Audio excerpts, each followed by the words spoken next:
Bonjour, ici Baya Bedjaoui de ParentsApaisés.com. Aujourd'hui, j'ai envie de vous parler d'un secret qui m'a beaucoup aidé dans ma vie à une période où je me sentais mal dans ma maternité, où je me sentais pas épanouie, où j'étais épuisée. Mais avant ça, j'ai envie de vous poser une question. Est-ce qu'il vous est, à vous aussi, arrivé d'en avoir marre de vos responsabilités maternelles? Parce que je suis sûre que vous aussi, comme toutes les mères, vous passez votre temps à courir après le temps, justement. Le matin, vous courez parce qu'il ne faut pas arriver en retard à l'école, au travail. Ensuite, vous entamez votre to-do list quotidienne infernale. Vous allez travailler ou pas. Vous prenez des rendez-vous à droite, à gauche chez le pédiatre, l'orthophoniste, le médecin, le dentiste. Vous emmenez vos enfants à ces divers rendez-vous. Vous les emmenez à droite, à gauche chez les copains et les copines, aux activités où ils sont inscrits. Roller, théâtre, yoga, piscine, sport en tout genre.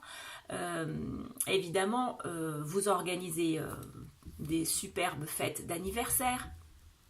Et puis le soir, c'est le branle-bas de combat. Il faut superviser les devoirs, la douche, le bain, préparer un repas, si possible le sain. Et puis, il faut ranger le bazar, faire la lessive, des lessives, faire la vaisselle.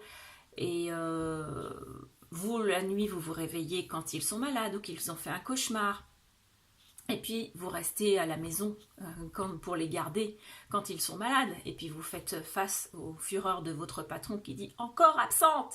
Bref, une journée, des journées de mère comme on en connaît toutes et qui sont interminables. Et je suis sûre que vous répétez aussi 100 fois les mêmes choses sans être entendu par vos enfants, qui n'en font qu'à leur tête, qui ne font que crier, se disputer, faire des crises épuisantes. Vous vous donnez à 200% pour votre famille qui n'a pas l'air du tout de se rendre compte et qui ne vous renvoie jamais aucun merci. Du coup, le stress s'accumule et puis finit par se déverser sur les personnes que vous aimez le plus au monde. Vous vous mettez à crier sur vos enfants parce que vous n'arrivez pas à faire autrement. Et quand vous voyez leur petit regard triste, eh ben vous culpabilisez et vous vous sentez nul.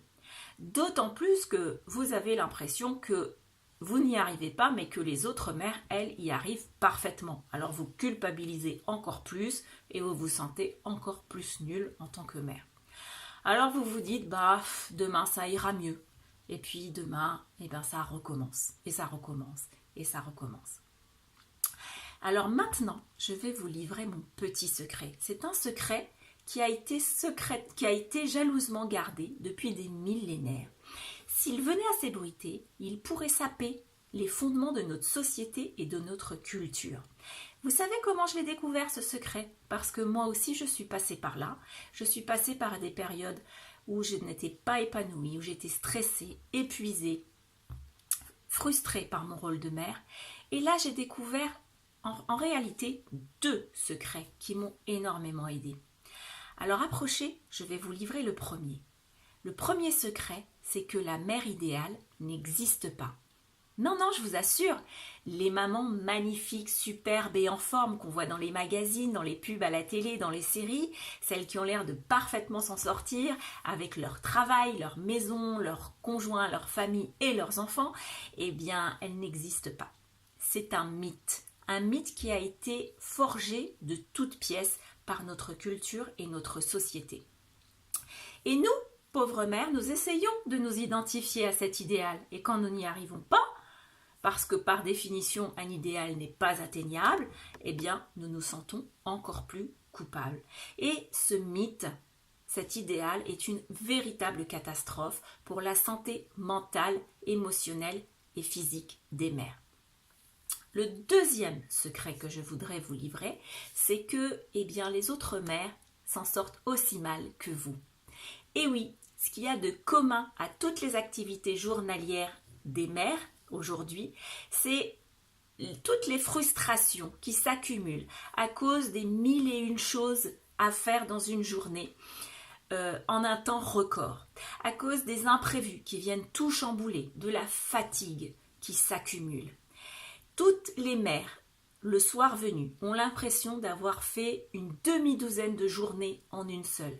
Elles sont sur les rotules, elles sont à fleur de peau et sont prêtes à échanger leurs précieux bambins contre quelques heures de tranquillité sur une île déserte. Alors je vous assure que vous n'êtes pas toute seule, que c'est le cas de la très grande majorité des mères.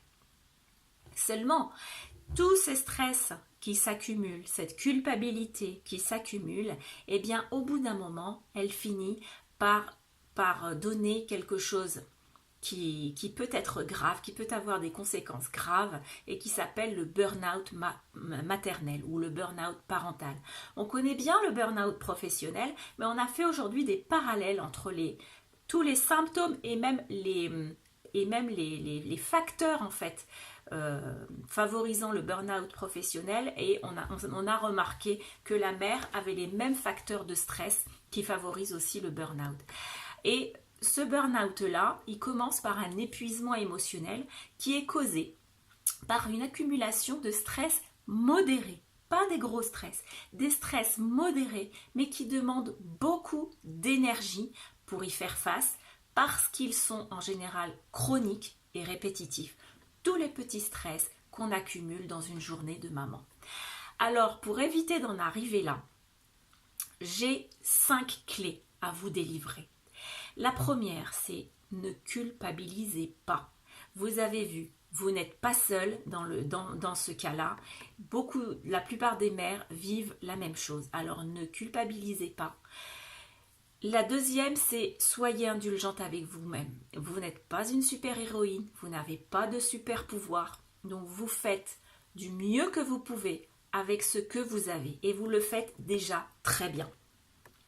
La troisième clé, c'est oser demander de l'aide.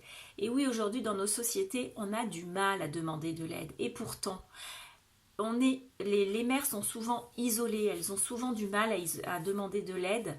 Alors, n'hésitez pas à verbaliser votre besoin auprès de votre conjoint, ou auprès de votre famille, ou auprès de vos amis, et même de vos voisins.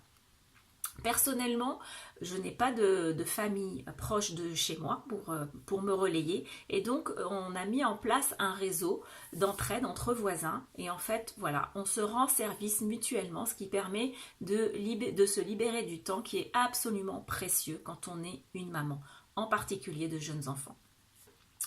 La quatrième clé, c'est ne vous isolez pas.